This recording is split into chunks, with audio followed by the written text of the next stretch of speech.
Hi, City Harbor Church family. It's Joe. Wanted to have a frank conversation around COVID and its effect on our church and our ability to reopen or not. So the reality is the numbers are going back up, and we still have to make some consideration about that.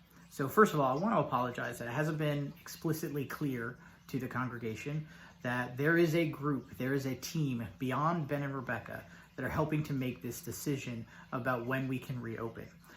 It's made up of a lot of different people from different backgrounds, but I wanted to detail some of the key ones. So I'm one of the leaders, Chris Vasquez is another leader, and then we have a group of people through that. So we have Chiquetta, who is a professional epidemiologist with Johns Hopkins. We have Erica, who's a data analyst with Johns Hopkins. Brian Beach, former military, and he worked during the SARS outbreak. I got Ben Farrow, who's helping create some dashboarding and data analysis on that point. So either way, this is a collective that's helping to make the decision. And I'm leaving off a bunch of other people too, so no offense to those folks. But this is a collective that's helping to make the decision. So let's talk through some real numbers. So the CDC and the WHO state that basically, in order for businesses to reopen, you want to have a rolling 5% or less positivity rate of COVID for 14 days. So that's a 14-day average. That's the number you want to get to. You also want to have a reproductive number of 1, basically the reproductive infection rate of COVID. And then you want to have less than 80% ICU utilization, meaning that the hospitals aren't completely overwhelmed. That's the CDC and WHO guidelines for businesses to reopen. Those places have to open because of financial reasons. They have a fiduciary reason to get back up and going. We don't have that. We're about life. We're about a family. So we want to hold it to a higher standard because we want to be good stewards of everyone in the church. So as a team, we agreed that the numbers that we want to operate off of is that Maryland will have a less than or equal to 2.5 positivity rate. The R0 number should be less than 1, and then ICU occupancy should be less than 80%.